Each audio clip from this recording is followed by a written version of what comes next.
आपकी पूजा के आज 3 दिन संपन्न हो गए। मुझे उम्मीद है आप लोगों को बहुत आनंद आ रहा होगा। देखिए, कई लोग पूजा 3 दिन लगातार कर पाए होंगे।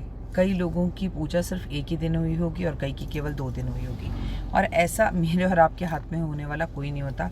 ये परमपिता परमात्मा जैसे चाहते हैं, जिसको वो अपनी भक्ति देते हैं ना, वो उसी को अपनी भक्ति देते हैं। लेकिन आपने अगर एक दिन भी ये पूजा की है तो इंटायर लाइफ आपकी, खासकर आने वाली दिवाली, बहुत मंगलमय होने वाली है। ज़रा सोच के देखिए कि हमारे बुज़ुर्ग, मैं ज्योतिष हूँ, भूल जाइए, मुझे कुछ आता है भूल जाइए।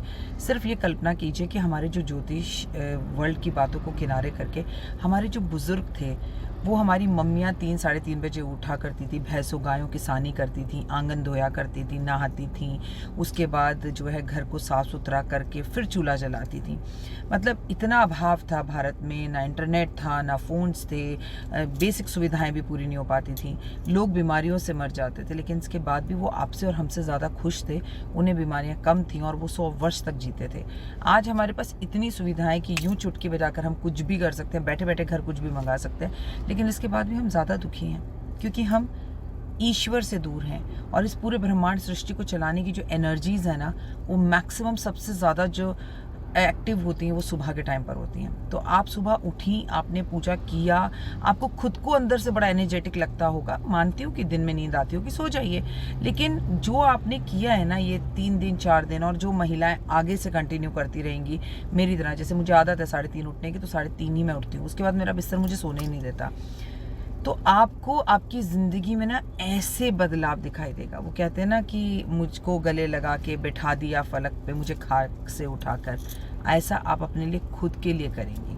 अब आपके दिल में ये सवाल हो रहा होगा कि आखिर आखिरी दिन क्या करें। बस संभव हो सके तो किसी महिला को श्रृंगार का सामान, या केवल एक चुन्नी या सूट या साड़ी या मेहंदी या कोई भी चीज़ है, कुमकुम या बिंदी का एक पत्ता ही दे दीजिए। आप धनवान हैं, अमीर हैं, और आप चाहती हैं माँ लक्ष्मी की असीम कृपा पर और पैसे की कोई कमी भी आपके पास ना रहे, तो खूब दीजिए ना। एक टोकरी बनाइए, उसमें श्रृंगार का सारा सामान रखिए, उसमें बालों का गजरा रखिए, गुलाब के फूल रखिए, बिंदी, कुमकुम, लिपस्टिक, काजल, चूड़ियाँ, मेहंदी, आलता, जो रख सकते हैं रखिए। और अगर बहुत ज़्यादा ना हो तो कुछ नहीं करने की ज़रूरत, सिर्फ किसी एक महिला को गुलाब का फूल भेज दीजिए, 4 गुलाब के फूल भेज दीजिए। कुछ ना करने से कुछ करना अच्छा।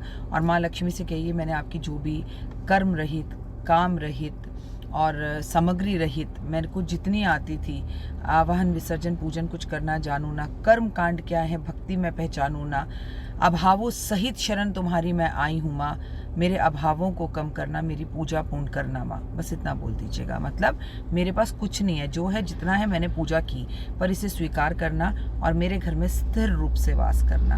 अब इस घर को छोड़कर कभी मत जाना।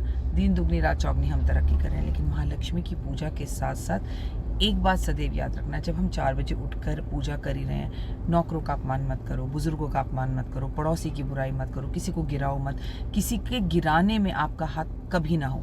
अगर उठा नहीं सकते तो गिराओ मत।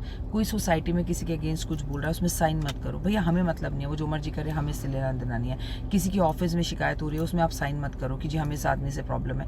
आप कौन होते हो? वो ऐसा है तो उसे भगवान ने ऐसा बनाया है। आप भगवान बनने की कोशिश मत करो। बल्कि अगर किसी की जमानत होती है, मतलब अगर किसी की मदद होती है, तो वो करो। इससे लक्ष्मी बहुत प्रसन्न होती है। उपाय कंटिन्यू करना। कमेंट्स में जय माता दी पार्ट 2 था ये।